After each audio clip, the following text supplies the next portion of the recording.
Working with Entity Framework core code first approach allows me to create a configuration for my table, and based on these configuration, I can define a different data type.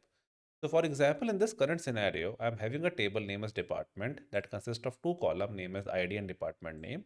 And if I want to create a specific data type for department name column, then I can use the Fluent API.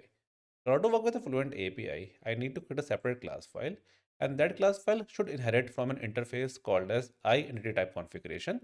Once done, then it will ask you to implement a configure method, and that configure method you can define the properties.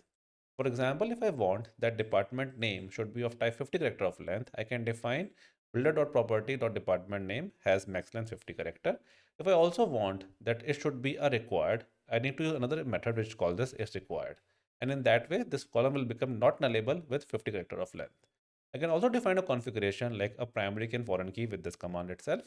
And final step, you have to go to your DB context class file, and then you need to include the method apply configuration from assembly and give the assembly name itself.